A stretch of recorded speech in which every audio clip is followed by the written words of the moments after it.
Hello and welcome to the MoreCheeseLessWhiskers.com podcast. My name's Dean Jackson, and today we have a special treat. We have my good friend Steve Sims, and Steve, you may know, is the head of the Bluefish, which is a high-end concierge service that can help you do anything you can imagine. We have a great podcast episode that Joe Polish and I did with Steve, talking about some of the things that he's been able to do, like get people married at the Vatican, to a dinner at the feet of David, with Andrea Bocelli entertaining. So anything you can imagine, Steve can actually make happen. I had the great experience of going to taping of The Voice, the TV show with Frank Kern. We went to one of the tapings, and I got a signed guitar from Maroon 5 for Frank when we were doing an event together, and Steve's the one that made that happen. I've been on a private tour of the MGM studios with him, so I really enjoy and have been the beneficiary of some great times because of my relationship with Steve. Now, he's got a new book coming out called Bluefishing, and we started out the conversation talking about some of the things that he's gone through in writing the book and the process of that, and some of the things he's doing to launch the book. And then we hit on the big idea, the evil scheme, the thing that we can wrap the whole thing around. And I'm pretty excited about that. I think it's going to evolve. I'm not going to give it away, but I'll let you enjoy this episode and hear the hatching of an evil scheme live. So enjoy this episode. Mr. Sims, I presume? Mr. Jackson, how are you? I'm fantastic. So as we always know. I've been looking forward to this because this is my favorite format. I'm not sure if you've heard any of these More Cheese, Less Whiskers episodes, but this is you and I just hatching evil schemes for your new book launch, and I'm excited to do it. So we're recording right now. We got a whole hour, and I will have directed everybody before they we pick up with them right here that Joe and I just did a great episode with you about your new book, Bluefishing, and so that everybody can go and check that out on I Love Marketing. And now you and I can focus on the on what we're going to do with the book here. How are we going to maximize all the marketing opportunities for it? So I'm anxious to hear what you got going on, because I haven't had a chance to talk with you about the whole launch plan. Okay, plan. That makes me sound as if I think things through. I'm not sure I've ever done that, but I'm like Liminy Skippets, whatever, like disastrous events, but just happen to come off at the end. That's perfect. Positive attitude, unlimited budget. That's your whole life. That's where I am. I've always my joke is I don't care about your IQ. I care about your I can. That's perfect. So tell me. So what's your big vision here for what this book is going to do for your world and what you're hoping to accomplish with it? Well, it's funny because in the early stages I had, I think that answer changed 4 times within the first month. When there was the chance of getting the book, and I had Scott Hoffman and Frank talking to publishers, I will probably have to say I had a bit of ego on it. There was the standard. Well, look, when you get a book, Steve, you're now credible because you're an author on that subject. And I thought, well, okay, it's in that case, it's a very elaborate business card. But that's what. But the thing that I had a problem with, as me and you know, Bluefish, because of the crazy stuff we do, and we're not going to go into it, we already get a ton of media. And I'm on about Forbes, Rob Report, Worth, South China Morning Post, BBC. We don't need the book to be credible. But the trouble was, as an entrepreneur, and I'm starting with a weakness, we go for shiny objects. So as soon as this came up, and it was a case of, if you get a book, you're going to be credible, I was like, I need a book. And I was just like a dog on a bone. And then when I got the book, and everyone was like, this is going to be great. People are going to start taking this seriously. And I was like, hang on a minute.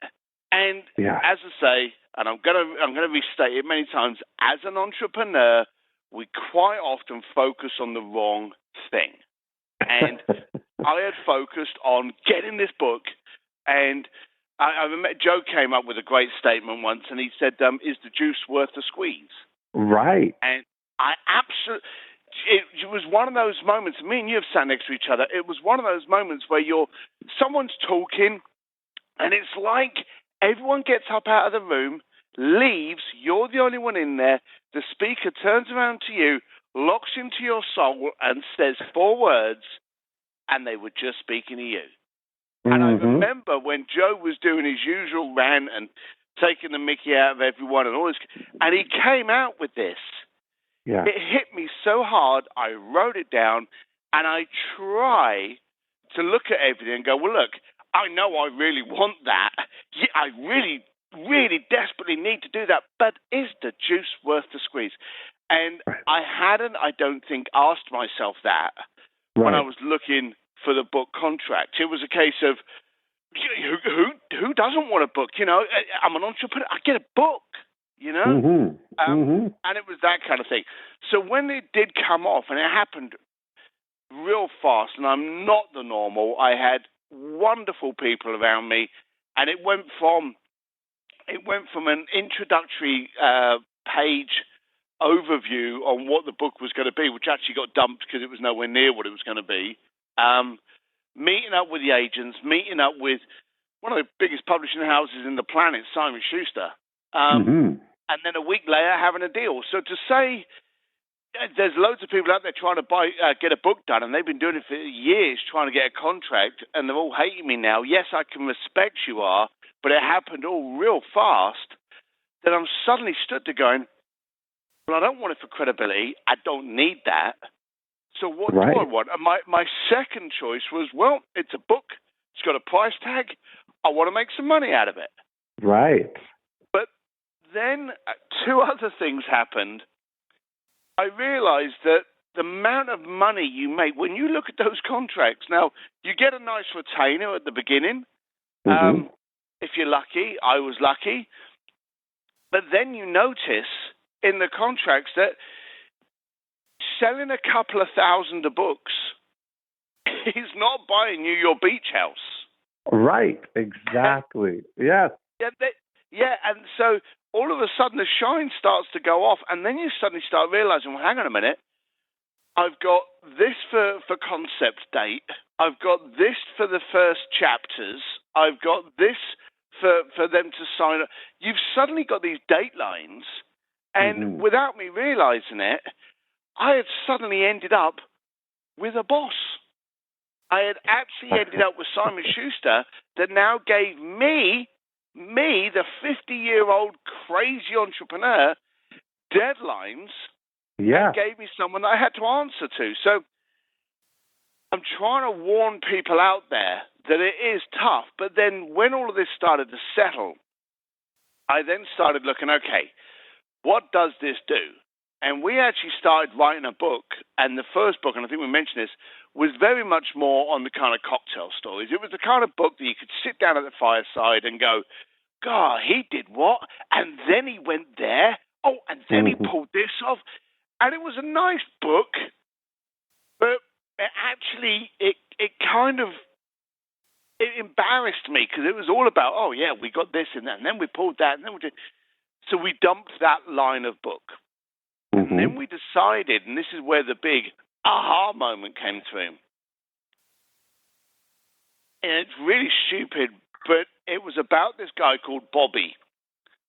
And I imagined, because I travel a lot, and you travel, we're in airports so often, aren't we? Mm-hmm. And we're walking through the airport, and you see the bookshop. And on the front of the stand, there's always the books. And as you're walking past them, because of the circle we're in, we always look to see if there's anyone we know. There's a friendly face on, you know? Right. So we're all looking on there to see, what's Tucker doing? What's Lewis? What's Jim Quick? All this kind of stuff. Yeah. And I've And then always we look remembered in the acknowledgements. Then we look in the acknowledgements to see if they mentioned us. Right. Yeah, so they should. And I remember, and it was so vivid, this guy that I didn't know, and I think I called him Bobby or something. He's walking through the airport, and it was the JetBlue terminal in New York. It was that vivid, even what terminal it was. Sure. And he was walking past the bookstore, and he looked over, and he saw my book. Bearing in mind, a book that we didn't even have a cover for. But he saw my book. And he picked it up, and he paid for it, and then he read it on the plane on the way home. Mm-hmm. Now I started to think, well, hang on a minute. I've got my retainer. I've been paid. But that guy's going to read my book. What am I giving him? Right. And something, because of that guy I didn't know, I suddenly started to feel, quite simply, in debt. And I actually did a little video on it. I really felt as though I now had a liability, not to my publishers, because they had paid me, they had taken a gamble, they do this every day. But I now had a debt and a liability to the person who was going to pick them up. And I had the chance that for that 5-hour flight, they were now just talking to Steve Sims. Was I going to tell him a bunch of funny jokes? Was I going to tell him how fantastic I am? Or was I going to do something that when he got off the plane, he could actually action to a point that maybe he gets to buy, the next class up on his flight. Or maybe he doesn't have to go to that journey anymore. And I just suddenly started thinking that. So we actually transformed him definitely into a how-to for dummies. I've done this with the Vatican, but forget the word Vatican. Just call it a venue. You can do the exact... So, and then it got down to the point, well, okay, I've started giving talks most of the time with entrepreneurs, young entrepreneurs, that try to get them out of the way of the analysis project and out of the way of their excuses. And that's where my end goal developed. I wanted, not in an egotistical way, but to be able to use the book as a platform to actually get people to do things the way I wanted them done. And and I'm calling you out because there's very few, sadly, Dean Jacksons in the world. And if I ask Dean, I won't say money, I need you to get me a car. You need to phone someone in LA because I'm stuck. You need to phone someone that you trust in LA to pick me up and take me for a meal. Now, if I say, hey, can I use your credit card? I need some money, then that's money. There you go. There's your credit card. Right, exactly. But to actually put effort in to find someone who you would trust to pick me up, to burden them with feeding me for an hour if you couldn't make it over, I know you're the man that would do that because we have, and I'm classing myself with that now, we have the old school mentality that we treat others as we want to be treated. And if we say we're going to do something, we're going to do it because that's the way that we were raised. And that's the way I raised my kids. So in doing this book, it was a very sneaky way of me going, follow these guidelines and build a world that I want to live in. You're so selfish. It was just it was very funny, but I did see it as a completely selfish way of getting people to get off the bloody social platforms, start communicating, start doing this incredibly stupid thing called build relationships, and actually action. The ROI, and I see these people getting up there and they talk about ClickFunnels and they talk about, catch pages and all this kind of stuff. The ROI on a decent relationship is endless. Yeah, Endless. absolutely. Yeah. And you think about these, like, I think there's a lot to be said for, those relationships have to be built in person too. I think there's something to that. Like, you and I have a relationship because we've spent time in person, all the way from table one at Genius Network to spending time at the Warner Brothers lot, to doing sharing meals together. Those are the things that build that relationship. So what I'm curious, well, first of all, you brought something up that I always like to use as a thought, is that, is the juice worth the squeeze? That's such a great, it is such a great saying, because it really makes you think. There's a lot of effort and a lot of work that goes into writing a book. And part of the thing is, when you started saying, you don't, it's not that the book's going to give you credibility. You've already got credibility. You're already in all the media. You're already that.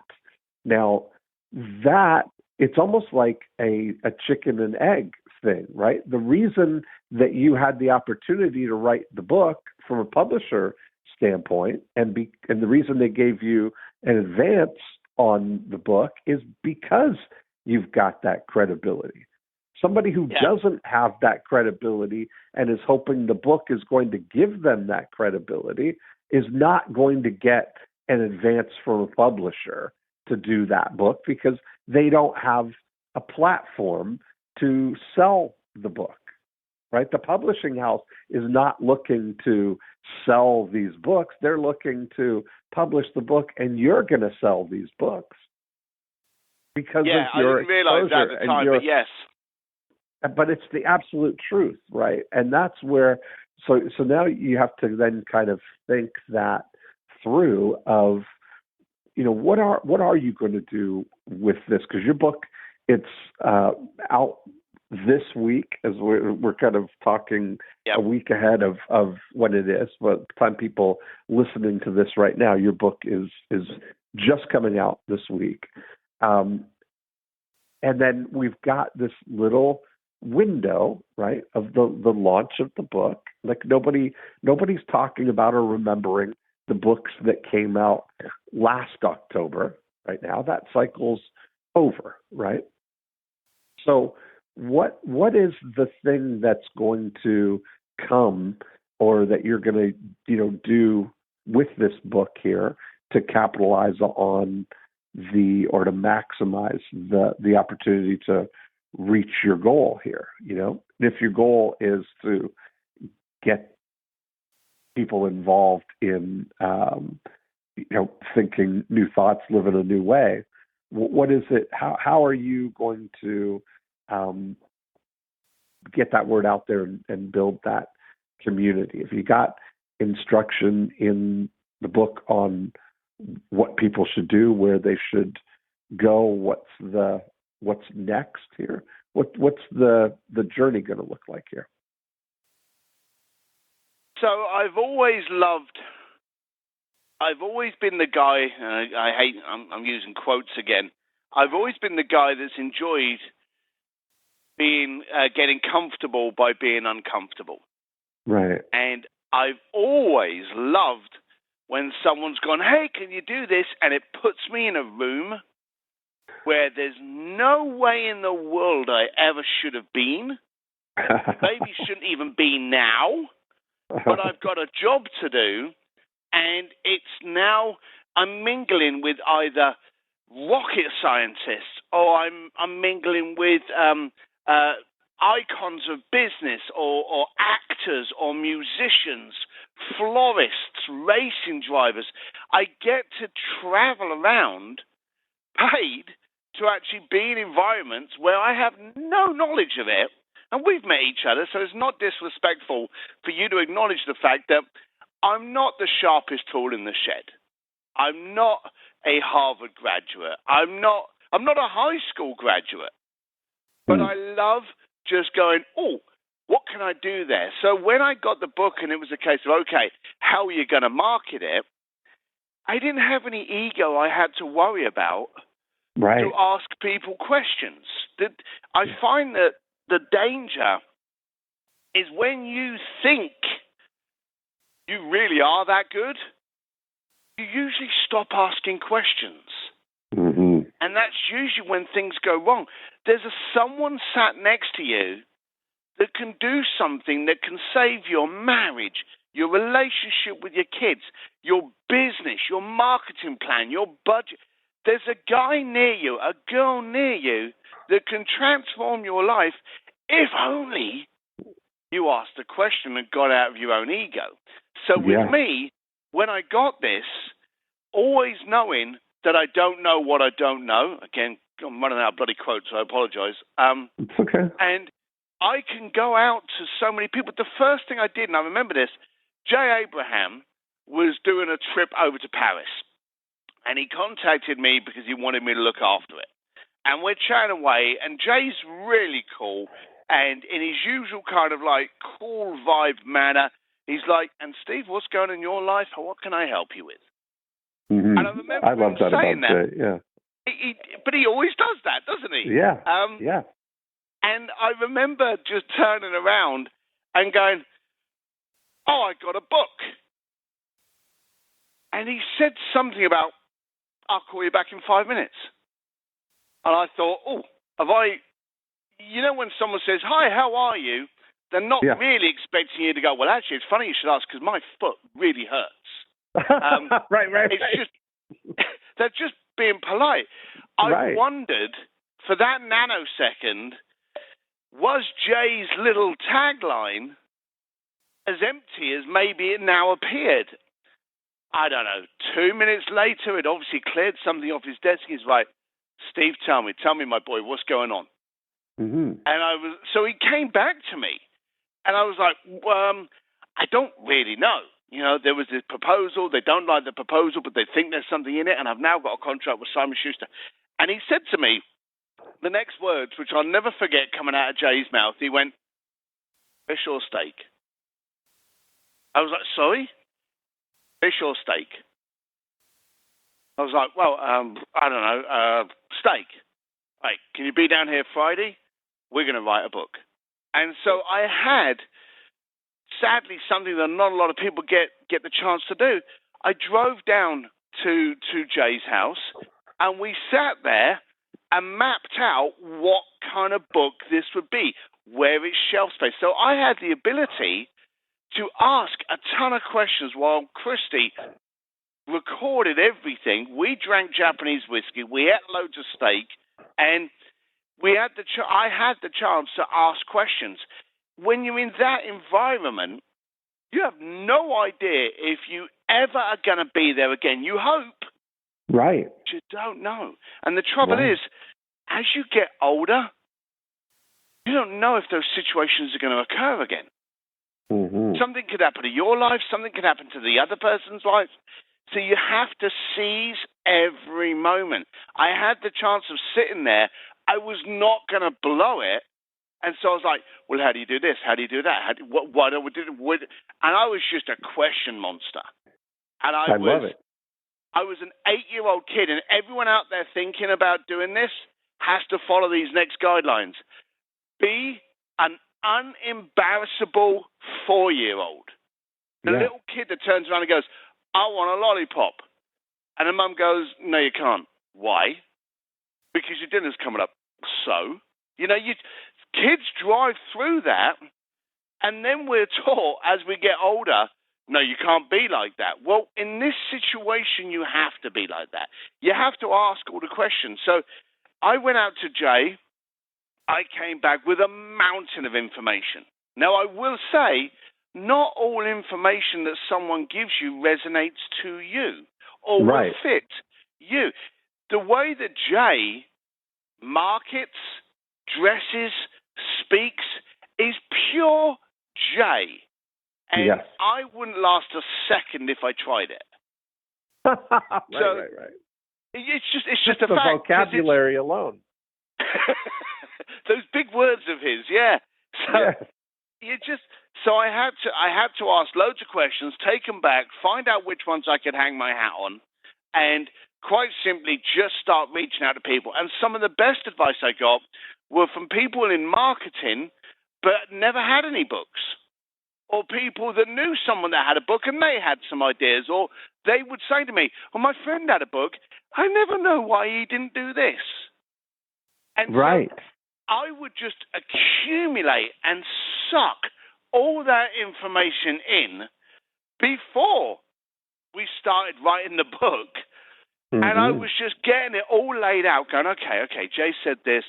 You know, I spoke to Dean Jackson, I spoke to Michael Fishman, I spoke to Jim Quick, spoke to Lewis Howes, spoke to Tucker Max. You know, I got the blah, blah, blah, and I got all of these pieces of information down. And funny enough, and this is what does make you giggle, you get 5 of your best friends in a room and you say, look, let's go for the best restaurant tonight, where we're going to go. You may get 6 different answers. Right, right. So even though I had those absolutely incredible people at hand to reach out to, the amount of conflicting responses I got was hysterical. Yeah. And that's true of anything, right? Like that, you've got, I mean, between, just think about all the people we know, all the health experts that we know, all the doctors and the fitness and people. And if you've got all, you know, we had dinner for 5 with them and talked about what's the very best thing we should do, they would all have different opinions, right? If you do that, you're going to die. I mean, it would really be that level, right? It was funny, yeah. I can't imagine I'd actually want to be at that meal for a start, but right. Yeah. Nobody can argue on what it is. Yeah, what are we eating? Cardboard. Yeah. But yeah, it's very important to find out. Try and get all of the information together so that you can cherry pick out. Now, the first thing that kind of resonated to me was I had to get more of a social following. So way back, now I'd always posted stuff on social, you know, and I'd always put it up there. But now I had to start focusing and preparing people to see that in a year's time, and a book takes a long time to come out. Yeah. I had to get ready back then so that in a year and a half's time, you would have got used to seeing what I got up to. So basically my social feed, which maybe I would post one picture, maybe a comment a week, I had to start getting down to 3, 4, maybe 5 times. If I'm at an event, maybe doing a gallery, you know, maybe doing a live stream. I had to get far more involved. And I remember having, this was one of those nuggets that came out of nowhere. And it was actually from my mum. Ah. Now, I said to you earlier that some of the best advice can come from people that have no knowledge of the industry whatsoever. Absolutely. Yeah. So I said I couldn't handle Snapchat. I know everyone's going to go, oh, Snapchat. For some reason, I just couldn't do it. But I did open up an Instagram account. And I already had a Facebook, and I had a Facebook page, and I had LinkedIn, and I had Twitter. So I had all of those. So the only one that I'd really got that was fresh to my stable of social was Instagram. And I opened it up, and I think I had maybe 20 followers on it or something like that. And I started whatever I posted manually, and I post manually because we know about all of these places, they have algorithms. If they see something automatically posted, it doesn't get shown to all the viewers. So take the couple of seconds just to cut and paste and post. Doesn't take that long. But I would post something on Facebook, and then I would go over to Instagram, same picture, cut and paste, same comment. Okay? And all of a sudden, my Instagram started creeping up. My Facebook wasn't too shabby to start with, but my Instagram started to look pretty decent. And I remember saying to my mum, it's doing quite well up there. And she turned around and she said, that's because I don't need an account to see what you're up to. Oh, really? And I said to her, what do you mean? She said, well, if you've told me something's on Facebook, or if you've ever sent me an email and it's got your Facebook link, I don't have a Facebook account, so I can't see what you're up to. I don't have a LinkedIn account. She said, I don't have a Snapchat account. I don't have an Instagram account, but I can look at all of your Instagram pictures without needing an account. Oh, that's interesting. Yeah, I hadn't thought about that. And do you know the funny thing was? I had actually the day before spoken with social experts, and there were 3 of them. Not one of them had mentioned that. Mm-hmm. Now, here's the daft thing. I've maxed out my friends on Facebook. I've now opened a fan page. Yeah. On Instagram, I started with like about 100 and something people within about the first 2 months. I'm now at about 26,000 people on Instagram. That's awesome, yeah. And I've got people that literally will go, I saw you down there. And I go, where'd you see that then? Because, I want to test where it's coming from. I saw it on Instagram. Oh, have you got an Instagram account? No, I haven't got an Instagram account, but I saw it on there. I'd be like, yeah. Yeah. And you don't need an account to see Instagram. So Instagram is a great way of people to be able to find you, look at you, see what you're up to without needing it. That was a single piece of advice from my mum. So get your social up, and then try and involve other people in the conversation. This element actually is in the book. I've always believed in the 3 E's: entertain, educate, engage. Mm-hmm. And depending on what publication, I've always used this for media. So if I get the Hollywood Reporter contact me, I will run with entertain, engage, and educate. If I've got the Wall Street Journal that want to speak to me, I will go with educate, engage, and then maybe entertain. So my conversation will change depending on, if I've got like a little flick mag going on about, what's the best Oscar parties? Then you'll go with entertain. So you change the way you speak and what you're capturing them with first. I now started doing that on social and tried to get other people, and this is when you know it's working, try to get other people to spread your message. Mm-hmm. And we all know about tribes and communities and things like that. But if I'm sat there and I get a ping and there's a retweet or there's a Instagram share or there's a Facebook share of your message, then you deserve an extra piece of pie because it's working. An extra piece of pie. I was thinking as you're going through all of these things, one thing that, you talked about doesn't matter about not graduating college or going to college or graduating high school. And all those things are IQ things. But what you have you have a very high EQ, emotional intelligence.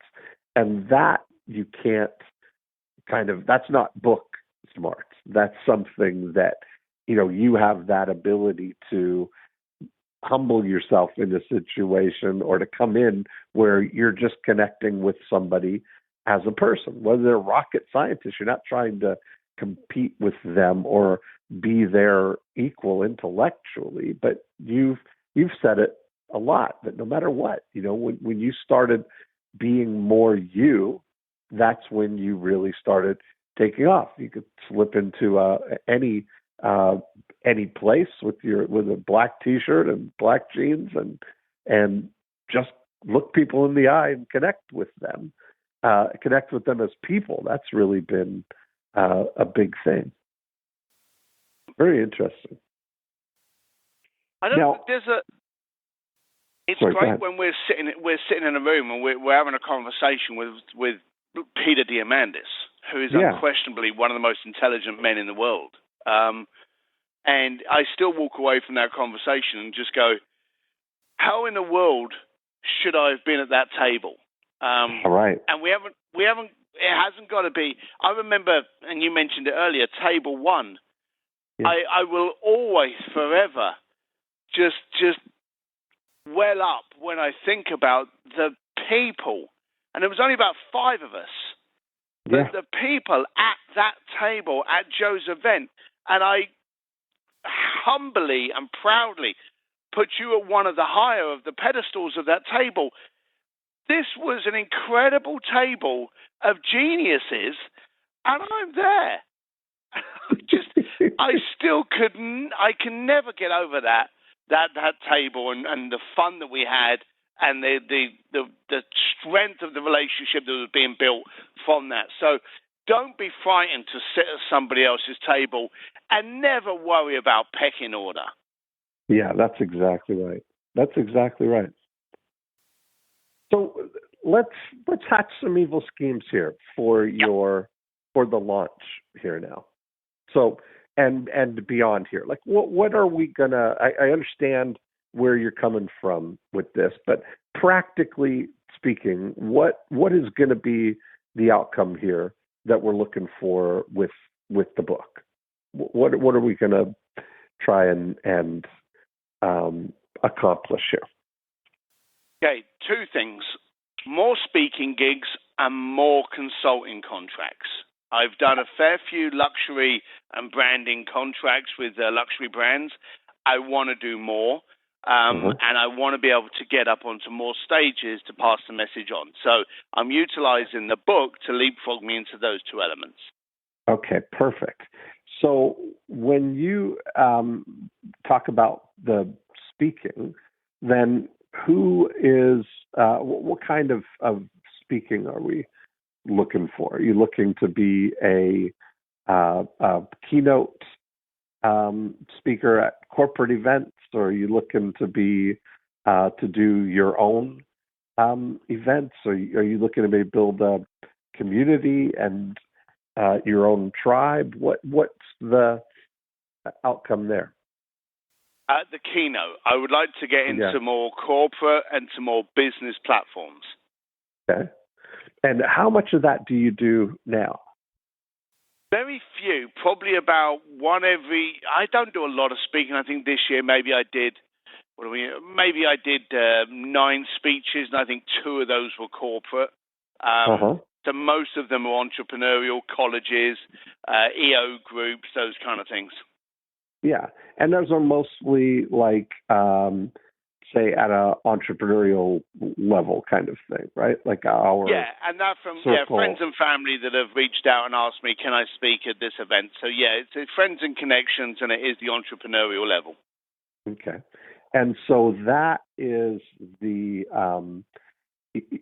that going up to that corporate level. That's one thing that having a a traditional book, that preferably a bestseller, can help, because you're the author of the bestseller. Are you doing a New York Times campaign or push, or are you? Is the goal to get this on the New York Times list, or what's your strategy or intention there? It is. I always wanted it on there for, and again, I remember table 1. I do want to get it on there. I have noticed, funny enough, that there's about 20 lists for the New York Times bestseller list. There's all these different elements, and so there's many, many, many different lists. It's not a one-horse race anymore. But yes, I am pushing for that to happen. And at the moment, I'm engaging my tribe. One of the things I did early on, Rob Anspash helped me with this. We actually went out to some of our people that had good followings and had their own tribe that followed me, and went to them and go, look, could you help me do this? I'll help you. So again, always offer help to receive help. And they're actually now, and it actually starts very shortly, doing a gentle push. But at the moment, there's been a lot of mentions. People going, oh, I just saw the gallery copy of this, and oh, I met up with Steve. So I've got a lot of crossover promotion that basically seeds into the minds of these people's tribes who I am. So that when a book comes out, they already knew that, oh, Steve's a good friend of Greg Reed. Steve's a good friend of Jason Gaynor. They already know that. So I've already got that credibility of the friendship, so it doesn't look like it's just a sponsored advert that I've stuck on their page. Yeah, exactly. And so none of it print. None of it print. So you don't. Do you have a strategy for like specific markets, or it'd be an interesting thing. I did a couple of these More Cheese, Less Whiskers podcasts with Jamie Smart. He's in London, and he's written books I've gotten on the New York Times, the Sunday Times list in London. And one of the things we talked about was getting his whole kind of street team, organized to getting into the trenches here, of how this is going to get out there. And there's something really interesting. Even Tim Ferriss talked about this when he did the 4-Hour Work Week.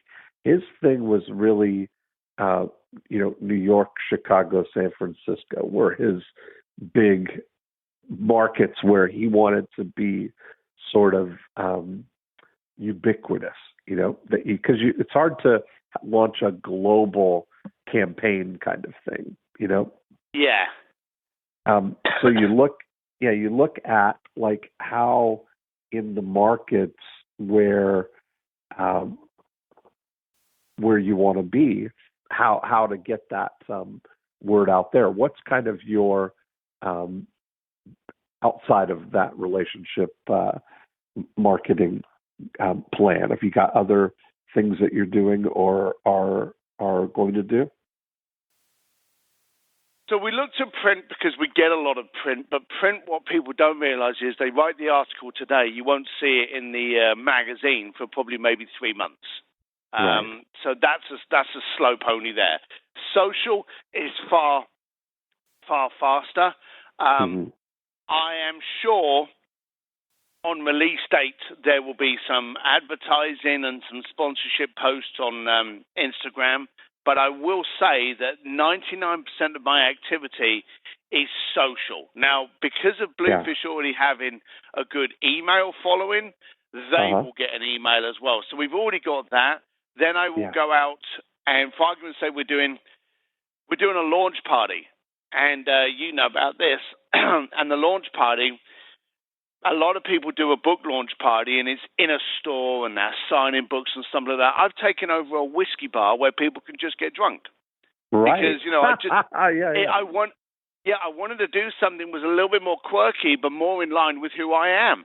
The idea of just turning up and having a whiskey, it just seemed to be a no-brainer on there. So it's definitely social. I've started, and I don't know if it's going to work, but there's a company, I think it's called Green Box or Greenleaf. Have you come across them? Tell me what the context is, and I'll think. So what they do is they go through your social, and they find all of the emails from your social. So whether or not you select Twitter, Facebook, and then you can actually, from your email, actually email them a request. And so you can message them. You can email them a request, an offer. You can just go, hey, I thought I'd reach out to you through this way. All the best, Steve. You can do anything you like, but it's a way of getting a campaign out from people that follow you on social. So I'm not a great believer in email. There's too much noise there. But if you're talking to them online, and then all of a sudden there's people, and this is the world we're in now, there's people that we communicate with socially and with private message and through LinkedIn that maybe we don't even have their email address. We may even have that phone number, but not that email address. Right. So this is now another way that, hey, I'm communicating online.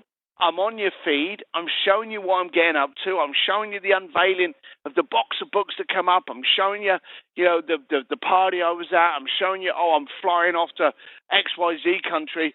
And then you get an email saying, hey, I'm looking at changing people's attitude on the way they do stuff.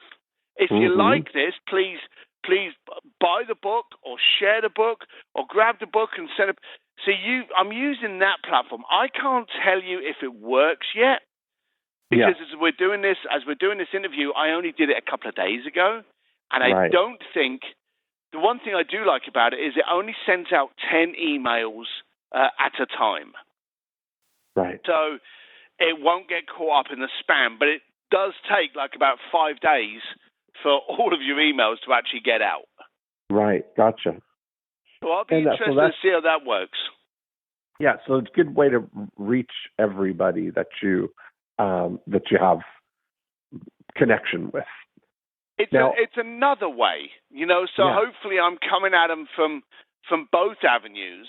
And also we've taken on a tribe that, and we put an offer up, and a lot of people talked about this. There's the pre-sale, there's a common pre-sale offer. If you buy the book today, you get this, this, and this. Yes. Now, this is where I may sound a little bit off, and again, the fact that I don't know what I don't know. We built a pre-sale or pre-order offer package. Yes. Now, there's a lot of people out there. If you are an unknown author and you go out to your circle to buy the book, they're buying the book because they already know you. The pre-sale bundles don't help. They actually, if anything, cloud it. Because I had people go to me, I want to buy the book, Steve, but I've got to select between these 5. You're having a conversation which, let's be honest, if you send them a text going, hey, I got a new book, they're going to buy the book in any case. Right. Yeah. What you want to do is you want to get the book out to people that don't know you. So I got rid of the pre-sales, okay? And the pre-sales concentrate on those people already in your community. Okay? Right. Waste of time. So I dumped that. And I know a lot of other authors are doing all those. When you're a successful author, hey, that's a different thing. When you've already got a following, you of course pre-sale it. But when you haven't, then you got to go out. So I went out to people with tribes and I went, look, I want to make an offer to you. If you can promote over the next 10 days, every other day, something from this list, and you give them, you've got to try and be in control. You give them 3 alternatives for each day and a picture. And then you ask them to post that. And if they agree, and you've got to get this up front, if you agree, and I'm a great believer in forms. People hate forms. I hate forms. But I complete forms for something that I'm committed to. So if you give someone just a small hurdle that they've got to get over, you know they're qualified. If I phone up someone and go, hey, Jim, will you do this? And they go, yeah, sure I will. I've got no commitment. If I go, hey, Jim, will you do this? Yeah, sure I will. Great. I'm going to send you this little form so we can get that completed. Then I know you're in the system. Then if they complete it, I've got the commitment. That makes sense. Yeah. Yeah. It's a good way of doing it. And then all of a sudden you can bring all of these people into one format and you can release on Tuesday, please select one of these. And it could be, if you don't know anyone that's married someone in the Vatican, then meet my pal Steve. This is his book. You know, and so there'll be these little things. This is where it gets egotistical, that you write in a third-party format. Yeah. So you can have fun with it. You can go, he may be the ugliest person in the planet, but he knows Richard Branson and Elon Musk, wouldn't you? Right.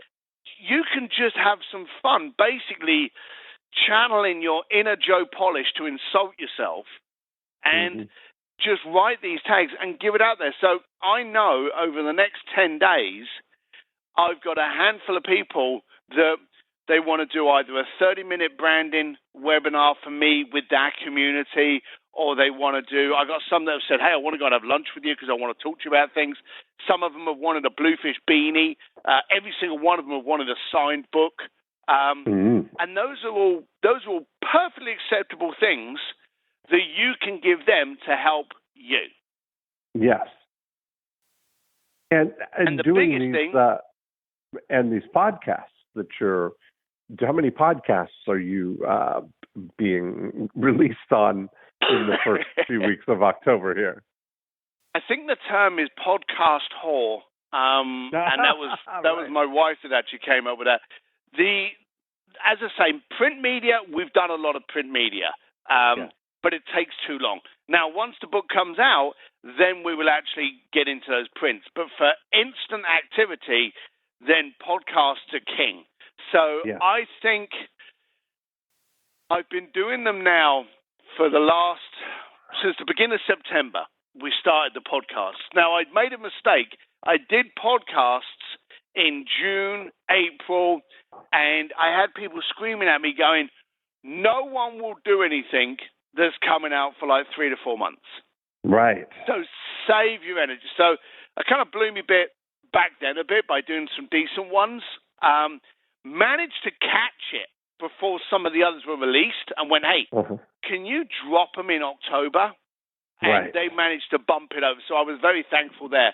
So the trick is that with the way kids are today, and it goes up as well, instant gratification. Try to make sure that you're only known to that person when they can action something on it. So if I'm releasing a book in 6 months' time, don't present yourself.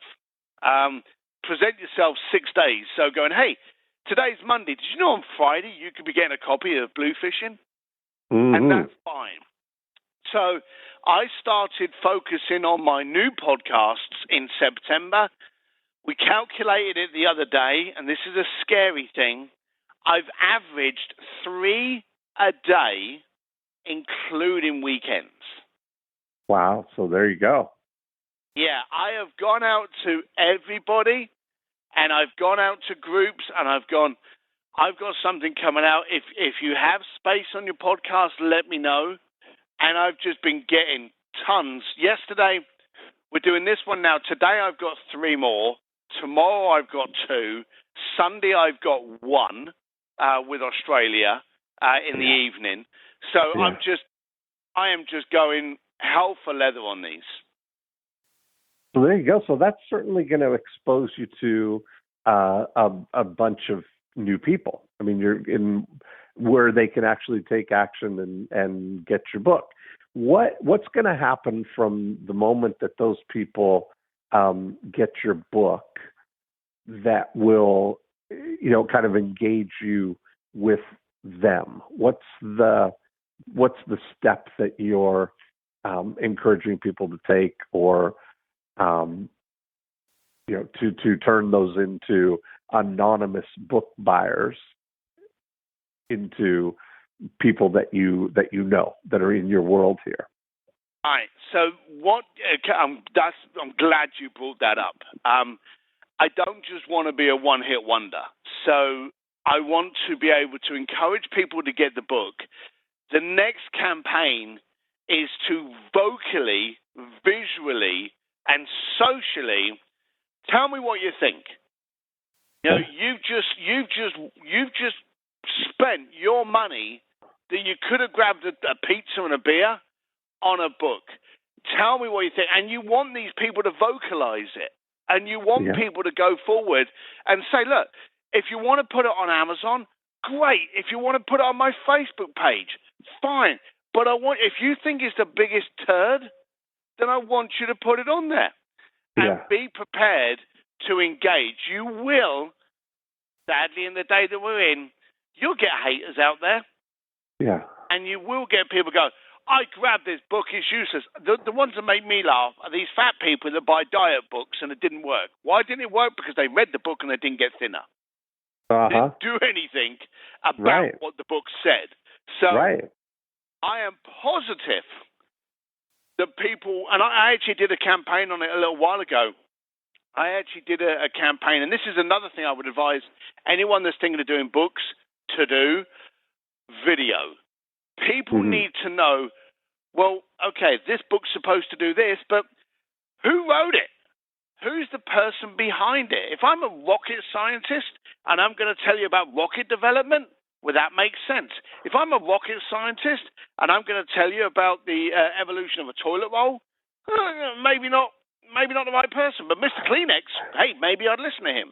So get a video out there and start telling people truthfully what's in your heart. about 2 weeks ago, we saw a very, very, very large jump in book purchases. Yeah. And it was because I did a campaign telling people not to buy the book. Right. And I told them that I was not there to motivate, I was there to activate. And as corny as that was, I didn't want anyone prepared to buy the book and not action it. Right. And what so was there, I went through. I was going to say, go ahead then. Tell me, because that's what I want to see is what's the action that we want somebody to take here.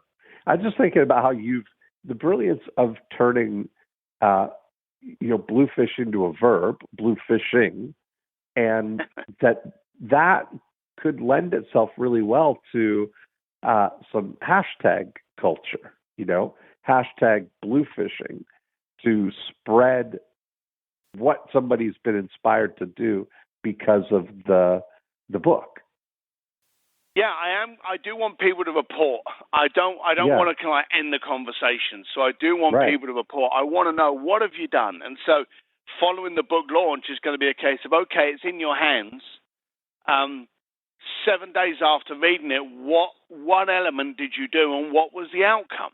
And you want people, because again, there's your next marketing wave. If you've got Billy that's either on Amazon, social, wherever, and he's going, hey, I read the book.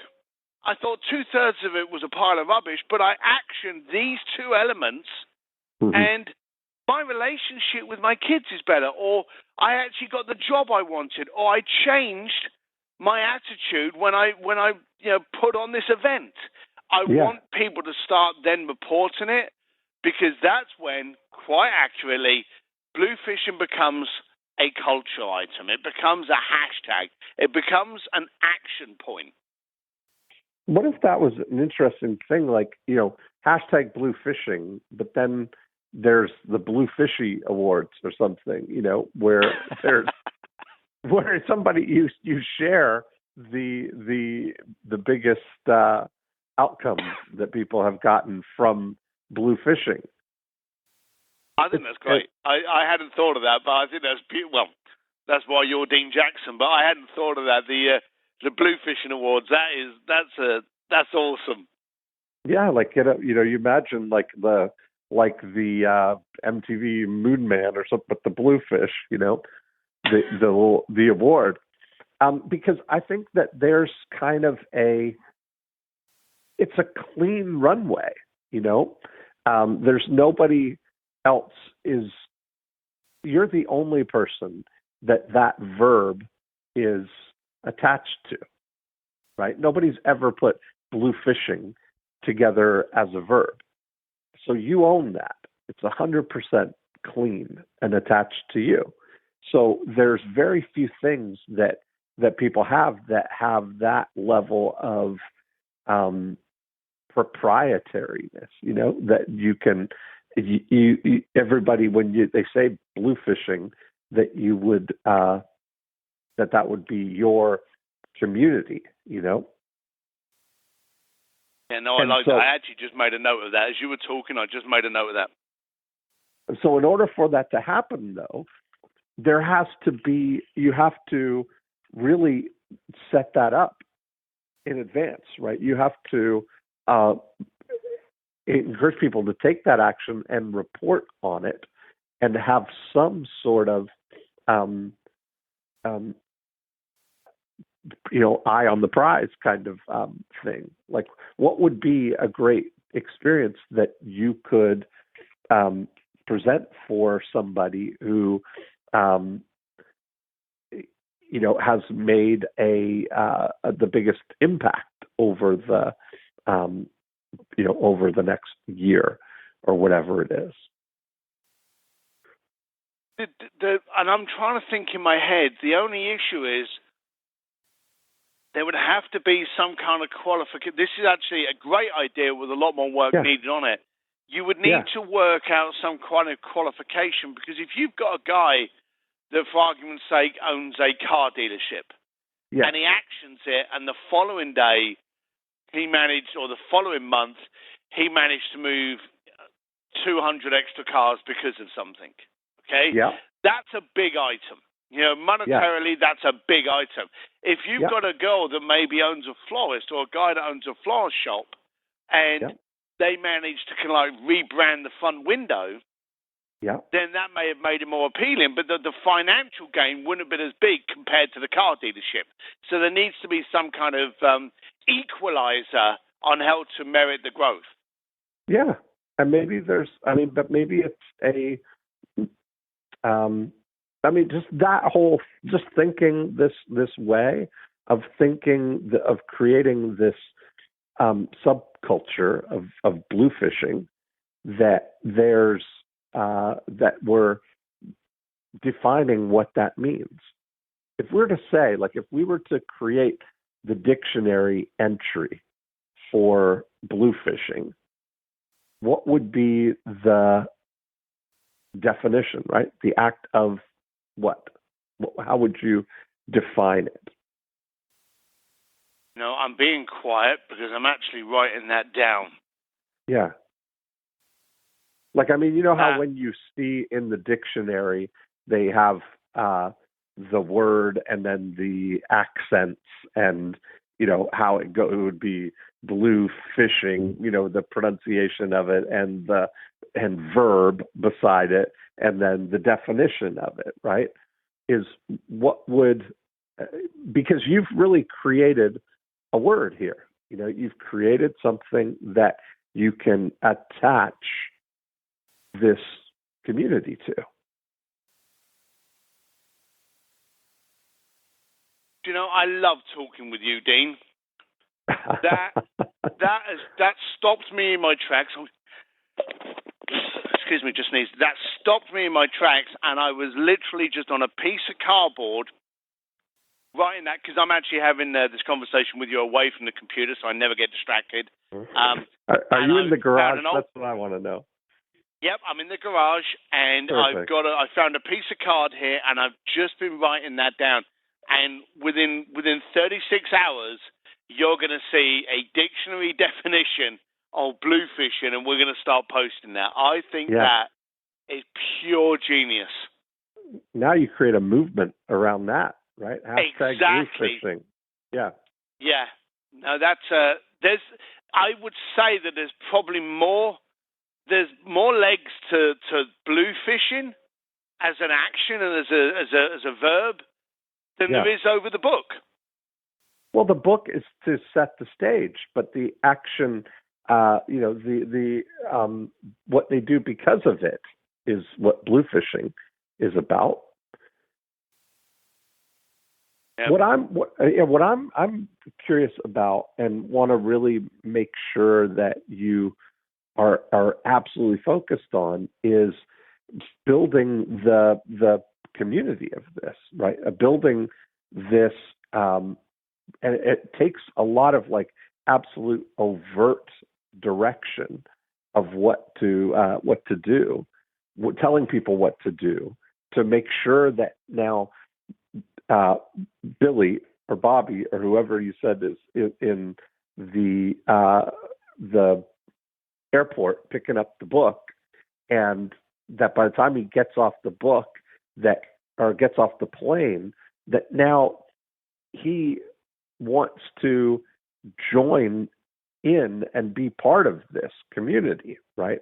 Not that he just anonymously read the book, thought that was a pretty good idea, and you made an impact on him. Is what would it be to, what are you instructing him to do, right? Because of it, to become visible. You've got potentially all these anonymous people reading the book and buying the book, and that's going to be the short-term gain of it. But how are we going to carry on the conversation with it?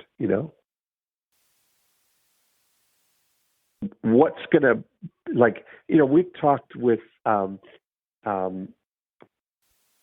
I don't know that you're planning on doing this or whatever, but having a free recorded message on or in the book or having an instruction for somebody to go here to, join this community.